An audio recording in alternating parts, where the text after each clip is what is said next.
ರಾಜು ಗೌಡ್ರೆ ನೋಡಿ ಪತ್ರದಲ್ಲಿ ಕ್ಲಿಯರ್ ಆಗಿ ಬರೆದಿದ್ದಾರೆ. ಸನ್ಮಾನ್ಯ ಮುಖ್ಯಮಂತ್ರಿಗಳು ಅದನ್ನ ನೀವು ಕಂಡಿಡ್ಬಿಟ್ಟು ಹೇಳಿ ಸರ್. ನಿಮ್ಮ ಪಕ್ಷದ ಮೇಲೆ ಆರೋಪ ಸಿದ್ದರಾಮಯ್ಯ ಅವರು ಸರ್ ಅದನ್ನ ಇನ್ನೊಂದ್ಸತಿ ತೋರಿಸಿ. ಸೀಲ್ ಇರೋದು Nagaraj Yadav sir. All India Congress committee ಅಂದ್ರೆ ನಿಮ್ ಪಕ್ಷಕ್ಕೆ ಅಕ್ನಾಲೆಜ್ ಆಗಿದೆ. ಪತ್ರ ಇದೆ ನೋಡಿ. ಸೀಲು ತಿಳ್ಕೊಂಡು ಪ್ಲೀಸ್ ಎಜುಕೇಟ್ ಅಸ್ ಆಲ್ಸೋ ಯಾರು ಅಂತ ನಿಮ್ ಪಕ್ಷದಿಂದ ಹೇಳಿ. ಯಾಕಂದ್ರೆ ನಿಮ್ ಪಕ್ಷದ ಸೀಲ್ ಇದೆ ರಾಜು ಗೌಡ್ರೆ. ನನ್ನ ಪ್ರಶ್ನೆ ಇರೋದು ಮುಖ್ಯಮಂತ್ರಿಗಳಾದ ಸಿದ್ದರಾಮಯ್ಯನವರು ಕಾಂಗ್ರೆಸ್ ಪಕ್ಷಕ್ಕೆ ಸೇರ್ಪಡೆಯಾದ ದಿನದಿಂದಲೂ ಪತ್ರದಲ್ಲಿ ಬರೆದಿರೋದು ಸರ್. ನನ್ನ ಸಾಲಲ್ಲ. ಕಾಂಗ್ರೆಸ್ ಪಕ್ಷದ ವೇದಿಕೆ ಮತ್ತು ಕಾಂಗ್ರೆಸ್ ಪಕ್ಷದ ಚಿಹ್ನೆಯನ್ನ ದೂರ ಇಟ್ಟು ಬೇರೆ ಬೇರೆ ಸಂಘಟನೆಗಳ ಹೆಸರಲ್ಲಿ ಕಾರ್ಯಕ್ರಮ ಆಯೋಜನೆ ಮಾಡ್ತಿದ್ದಾರೆ ಅಂದ್ರೆ ಇದು ವ್ಯಕ್ತಿ ಪೂಜೆ ಅಥವಾ ವ್ಯಕ್ತಿಯ ವರ್ಚಸ್ಸಿಗಳದಲ್ಲೇ ಬೇರೆ ಏನಕ್ಕೆ ಅನುಮಾನ ಬಂದಿದೆ ಅವ್ರಿಗೂ ಕೂಡ. ಸಿದ್ದರಾಮಯ್ಯನವ್ರಿಗೋಸ್ಕರ ಇದು ಶೋಷಿತರಿಗೂ ಅಲ್ಲ ಅಥವಾ ಬೇರೆ ಜನಸಾಮಾನ್ಯರಿಗೂ ಅಲ್ಲ, ಅನುಮಾನ ಬಂದಿದೆ ನೋಡಿ. ಈ ಲೆಟ್ರು ಮತ್ತು ಲೆಟ್ರಲ್ಲಿರೋ ಸೀಲು ಮೇಲ್ನೋಟಕ್ಕೆ ಏನು ತೋರಿಸುತ್ತೆ ಅಂದರೆ ಕಾಂಗ್ರೆಸ್ನಲ್ಲಿ ಸಿದ್ದರಾಮಯ್ಯನವ್ರ ವಿಚಾರವಾಗಿ ಹೌದು ಅಲ್ಲ ಗೊತ್ತು. ಒಂದು ನಿಮಿಷ ನಾನು ಮುಗಿಸ್ಬಿಡ್ತೀನಿ. ನಾನು ಏನ್ ಮಾತಾಡ್ಬೇಕು ಅಂತ ಗೊತ್ತು ನನಗೆ. ಅಲ್ಲ ನೀವು ಹೇಳಿದ ವಿಚಾರ ಗೊತ್ತು ನನಗೆ. ಈಗ ಇಷ್ಟೊತ್ತವರೆಗೂ ನೀವೇನೇನು ಹೇಳಿದ್ರೆ ಎಲ್ಲ ಸಂಕ್ಷಿಪ್ತವಾಗಿ ಕೇಳಿಸ್ಕೊಂಡಿದ್ದೀನಿ. ನಾನೇನ್ ಮಾತಾಡ್ಬೇಕು ಅಂತ ನಾನು ಮಾತಾಡ್ಬೇಕಲ್ವಾ? ಅದು ನಿಮ್ ವಿಚಾರ ನಾನೇ ಮಾತಾಡ್ಬೇಕು ಅನ್ನೋ ತಪ್ಪಾಗುತ್ತೆ. ಅದಕ್ಕೆ ಏನಾಗಿದೆ, ಇಲ್ಲೊಂದು ಸೀಲ್ ಹೊಡೆದಿದೆ ಅಂದ್ರೆ ಆ ಪಕ್ಷದಲ್ಲಿ ನಡೀತಾ ಇರುವಂತ ವಿಚಾರಗಳು ಏನೇನ್ ನಡೀತಾ ಇದೆ ಅನ್ನೋದು ಆ ಪಕ್ಷದಲ್ಲಿರೋರಿಗೆ ಗೊತ್ತಾಗಿರುತ್ತೆ. ಈಗ ನಮ್ಮ ಮನೇಲಿ ಏನ್ ನಡೀತಾ ಇದೆ ಅಂತ ನಮ್ಮ ಮನೇಲಿರೋ ಬೇರೆ ಬಳಗಕ್ಕೆ ಗೊತ್ತಾಗಿರುತ್ತೆ. ಈಗ 9 ಜನದ ಮನೇಲಿ ಯಾರೋ ಒಬ್ರು ಮುಂದೆ ಏನೋ ನಡೀತಾ ಇದೆ ಅಂದಾಗ ಮನೆ ಹಿರಿಯರಿಗೆ ವಿಚಾರ ತಿಳಿಸ್ಬೇಕು ಅಂದಾಗ ಆ ಮನೇಲಿ ನಡೀತಾ ಇರೋ ವಿಚಾರ ಸಂಪೂರ್ಣ ಬರ್ದಿದ್ದಾರೆ. ನೋಡಿ ಎಷ್ಟು ಚೆನ್ನಾಗಿ ಬರ್ದಿದ್ದಾರೆ. ಸಿದ್ದರಾಮಯ್ಯನವರು ಸಪ್ರೇಟಾಗಿ ಏನೋ ಮಾಡ್ತಾ ಇದ್ದಾರೆ. ಈಗ ಸಿದ್ದರಾಮಯ್ಯನವ್ರು ಸಪ್ರೇಟಾಗಿ ಏನೋ ಮಾಡಿದ್ರೆ ನಮ್ಮ ಕಡೆ ಒಂದು ಗಾದೆ ಮಾತು ಹೇಳ್ತಾರೆ, ಇಲ್ಲಿ ಬಳಸ್ಬೇಕೋ ಇಲ್ವೋ ಗೊತ್ತಿಲ್ಲ, ಗರ್ತಿಗೆ ಗಂಡ್ಮೇಗ ಆದ್ರೆ ಅದೇನೋ ಇನ್ನೊಂದು ಹೇಳ್ತಾರೆ. ಆ ಥರ ಇಲ್ಲಿ ಬೇರೆ ಯಾರಿಗೂ ಸಮಸ್ಯೆ ಇಲ್ಲ. ಅದೇ ರೀತಿ ಇಲ್ಲಿ ಏನಾಗಿದೆ, ಈಗ ಸಿದ್ದರಾಮಯ್ಯನವರು CM ಆದ್ರೆ ಬೇರೆ ಪಕ್ಷಗಳಿಗೆ ಏನು ಸಮಸ್ಯೆ ಇಲ್ಲ.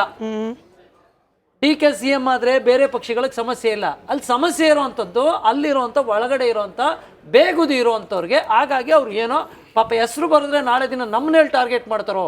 ಯಾಕಂದ್ರೆ ಸಿದ್ದರಾಮಯ್ಯನಂತ ಬಲಾಢ್ಯರನ್ನ ಎದುರಾಕೊಳ್ಳೋದು ಕಷ್ಟ ಅಂತ ಅವ್ರಿಗೂ ಅರಿವಾಗಿ ಏನು ಮಾಡಿದ್ದಾರೆ, ಏನು ಮೂಗರ್ಜಿ ಬರೀತಾರಲ್ಲ ಆ ರೀತಿ ಬರೆದು ಅಲ್ಲಿ ಕಳಿಸಿದ್ದಾರೆ ಚರ್ಚೆಗೆ ಗ್ರಾಸ್ ಆಗ್ಲಿ ಅಂತ. ಯಾಕಂದ್ರೆ ಈಗ ಮಾಧ್ಯಮದಲ್ಲಿ ಇವತ್ತು ಚರ್ಚೆ ಗ್ರಾಸ್ ಆಗ್ತಾ ಇದೆ.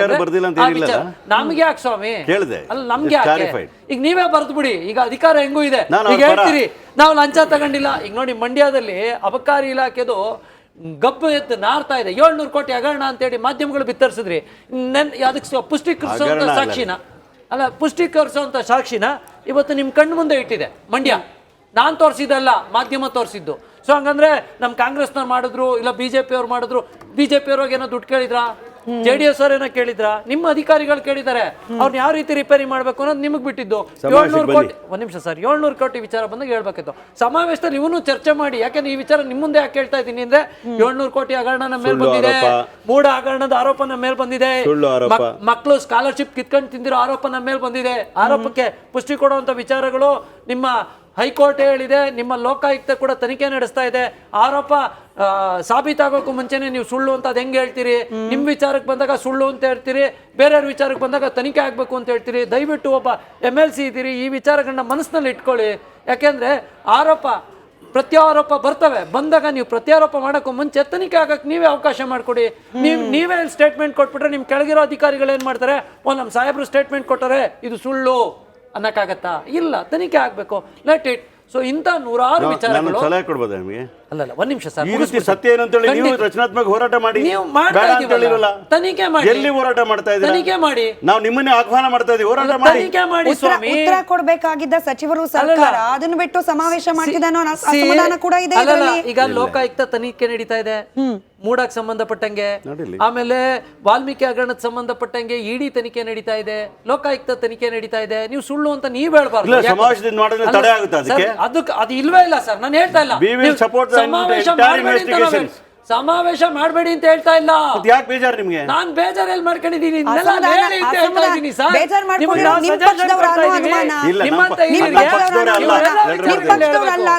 ನಿಮ್ ಪಕ್ಷದವ್ರಲ್ಲ ಅಂತಂದ್ರೆ ಇಲ್ಲಿ ನಮ್ಮ ಪಕ್ಷದ ಅಧ್ಯಕ್ಷರಾಗಿರುವ ನೀವು ಅಂತ ಹೇಳಿ ಯಾಕೆ ಮೆನ್ಷನ್ ಮಾಡ್ತಾರೆ ಸರ್?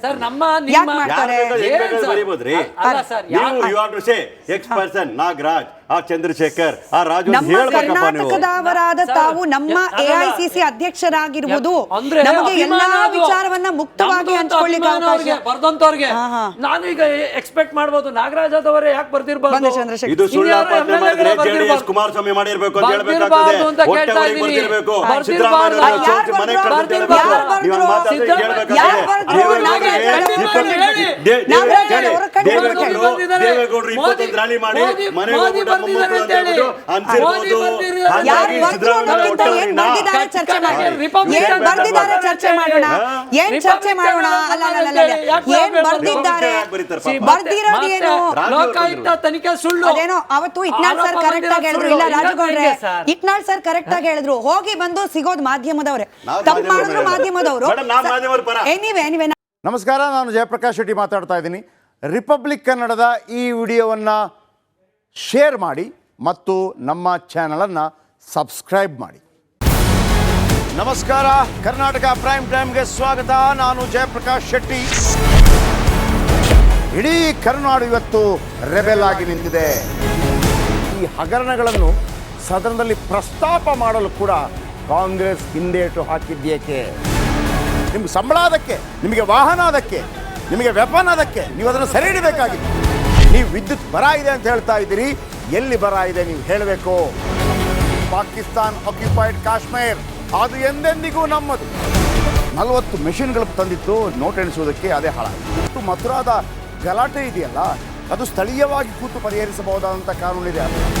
ಗ್ಯಾರಂಟಿ ಯೋಜನೆಯಿಂದ ನಷ್ಟ ಆಗಿದೆ, ಲಾಭ ಆಗಿದೆ, ದಯವಿಟ್ಟು ಹೇಳಿ. Dawood Ibrahim most wanted criminal ಯಾವಾಗಾದ ಅಂದರೆ ಇಲ್ಲಿ ತನಕ ಭಾರತ ದೇಶದಲ್ಲಿ ಓರ್ವ ದಲಿತ ಪ್ರಧಾನಿಯಾದಂಥ ಇತಿಹಾಸವೇ ಇಲ್ಲ. ರಿಪಬ್ಲಿಕ್ ವರ್ಲ್ಡ್ ಆಪ್ ಇದು ಕೇವಲ ಅಪ್ಲಿಕೇಶನ್ ಅಲ್ಲ, ಸಮಗ್ರ ಸುದ್ದಿಗಳ ಸಂಪರ್ಕ ಮಾರ್ಗಕ್ಕೆ ಕ್ರಾಂತಿಕಾರಿ ಬದಲಾವಣೆ. ರಿಪಬ್ಲಿಕ್ ವರ್ಲ್ಡ್ ಆಪ್ ಕೇವಲ ಸುದ್ದಿ ಅಪ್ಲಿಕೇಶನ್ ಅನ್ನ ಪರಿಚಯ ಮಾಡ್ತಾ ಇಲ್ಲ, ಬದಲಾಗಿ ಡಿಜಿಟಲ್ ಸುದ್ದಿ ಬಳಕೆಯ ಹೊಸ ಯುಗಕ್ಕೆ ನಾಂದಿ ಹಾಡ್ತಾ ಇದೆ. ಇದೊಂದು ಬ್ರೇಕಿಂಗ್ ನ್ಯೂಸ್, ಪ್ರಭಾವಶಾಲಿ ಕಾರ್ಯಕ್ರಮಗಳಿಗೆ ಗಟ್ಟಿಯಾದ ವೇದಿಕೆ. ರಿಪಬ್ಲಿಕ್ ವರ್ಲ್ಡ್ ಅಪ್ಲಿಕೇಶನ್ ಈಗ ಲೈವ್ ಆಗಿದೆ. ಗೂಗಲ್ ಪ್ಲೇ ಸ್ಟೋರ್ ಮತ್ತು ಆಪಲ್ ಆಪ್ ಸ್ಟೋರ್ ಎರಡರಲ್ಲೂ ಲಭ್ಯವಿದೆ. ಈಗಲೇ ಡೌನ್ಲೋಡ್ ಮಾಡಿ. ನಮಸ್ಕಾರ, ನಾನು ಜಯಪ್ರಕಾಶ್ ಶೆಟ್ಟಿ ಮಾತಾಡ್ತಾ ಇದ್ದೀನಿ. ರಿಪಬ್ಲಿಕ್ ಕನ್ನಡದ ಈ ವಿಡಿಯೋವನ್ನು ಶೇರ್ ಮಾಡಿ ಮತ್ತು ನಮ್ಮ ಚಾನಲನ್ನು ಸಬ್ಸ್ಕ್ರೈಬ್ ಮಾಡಿ.